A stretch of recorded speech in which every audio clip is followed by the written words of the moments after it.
Assalamualaikum warahmatullahi wabarakatuh. Selamat datang di channel saya, channel yang akan membahas tugas mata kuliah teknologi produksi tanaman berbasis pedesaan, pesisir, dan pulau-pulau kecil.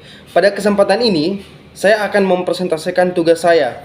Terlebih dahulu, saya ingin disclaimer atau memberikan pernyataan bahwa setiap slide dari PowerPoint yang saya buat adalah berdasarkan hasil review jurnal yang telah diberikan tugas kepada kami, bukan berasal dari internet ataupun sumber referensi lain. Oleh karena itu, mari kita saksikan video ini. Teknologi produksi tanaman berbasis pedesaan, pesisir, dan pulau-pulau kecil. Subjudul, Manajemen Kesehatan Tanah, oleh Mardani, G2A121007. Sebagai pendahuluan, mari kita lihat definisi kesehatan tanah. Kesehatan tanah didefinisikan sebagai kapasitas keberlanjutan tanah untuk berfungsi sebagai sistem kehidupan yang vital. Dalam ekosistem dan batas penggunaan lahan, tanah yang sehat dicirikan oleh jaringan makanan yang kompleks dengan keanekaragaman mikroba dan fauna yang besar, ketersediaan sumber karbon yang mudah terurai, kekurangan kehilangan nutrisi, ketahanan ekologi, dan penekanan hama dan penyakit. Menurut Pan Bragen dan Semenov 2015. Di dalam gambar ini terlihat bahwa tanaman tomat organik tumbuh di sepanjang tali vertikal di rumah kaca, tepatnya di negara Belanda. Hal ini membuktikan bahwa di rumah kaca kita lihat tanaman tomat ini tumbuh subur, sehingga definisi kesehatan tanah memunculkan kesimpulan bahwa kesehatan tanah itu tersedia daripada komponen-komponennya agar bisa mudah diserap oleh tanaman. Nah, kita lanjut konsep terpadu kesehatan tanah. Tanah sebagai suatu sistem multikomponen dan multifungsi. Ada jenis tanah yang dapat dikenali yang berasal dari variasi faktor seperti bahan induk, iklim, dan topografi yang sebagian besar menentukan ikatan sifat fisik dan kimia yang dominan. Pengelolaan lahan pertanian seperti drainase, irigasi, penggunaan kapur untuk mengubah reaksi tanah, dan penambahan nutrisi tanaman dapat menentukan nilai kesehatan tanah. Sistem pertanian adalah sistem dari agroekosistem dan sebagian besar fungsi internalnya berinteraksi dalam berbagai cara dengan pertanian berkelanjutan. Sumber jurnal dari Pertanian dan Keberlanjutan Lingkungan tahun 2007. Lanjut, faktor pembatas kesehatan tanah.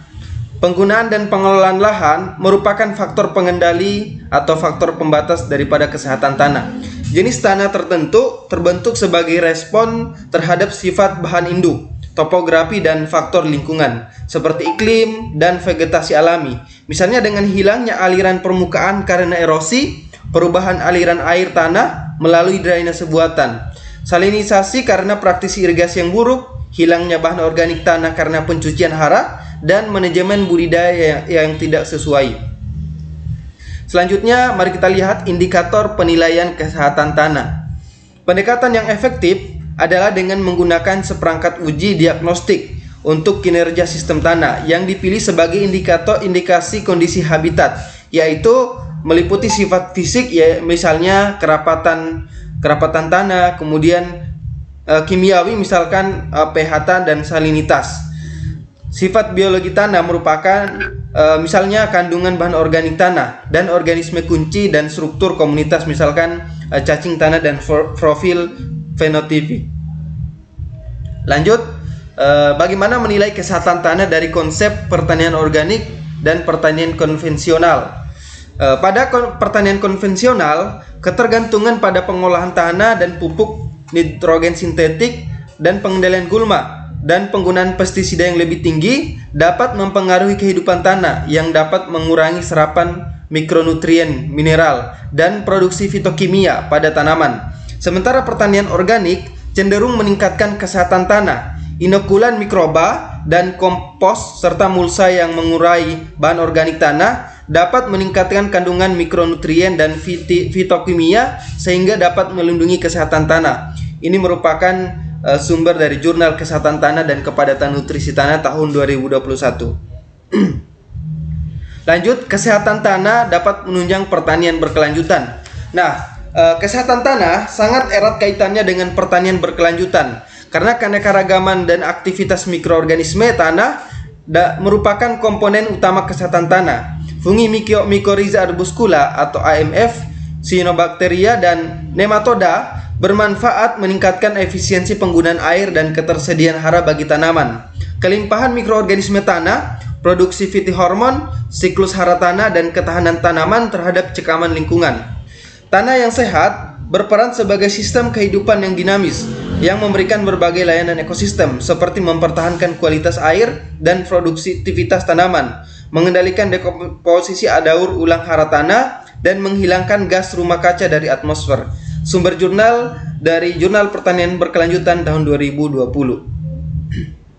Ya, selanjutnya mari kita lihat gambar ataupun kerangka bagan dari mikrofauna tanah yang bermanfaat sehingga bisa memberikan kesehatan tanah yang bermanfaat untuk pertanian berkelanjutan. Kita lihat beberapa mikrofauna tanah dari Cyanobacteria,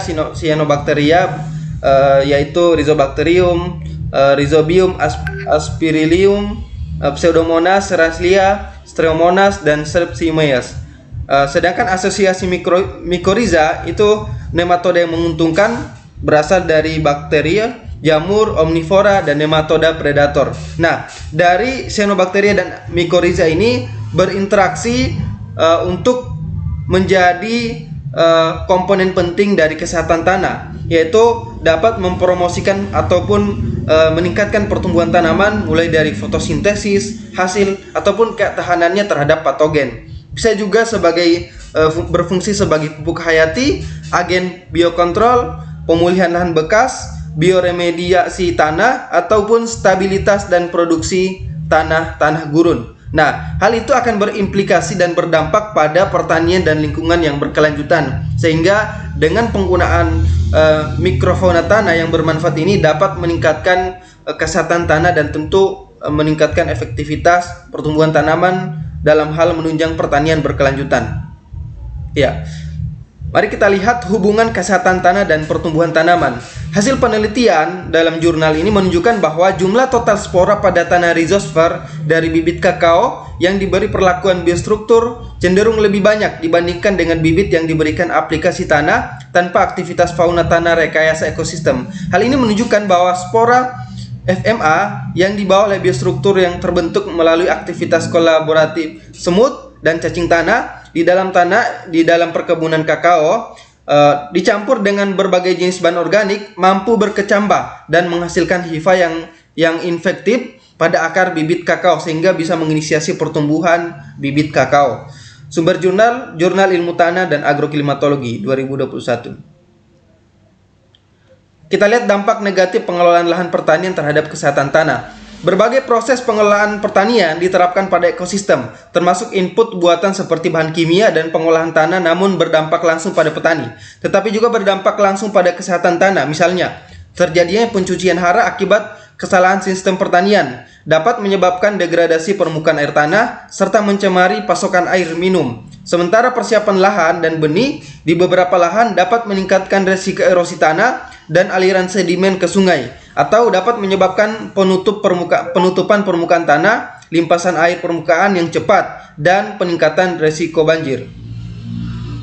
Baik, terima kasih. Itu tadi hasil persentase saya daripada tugas yang telah diberikan.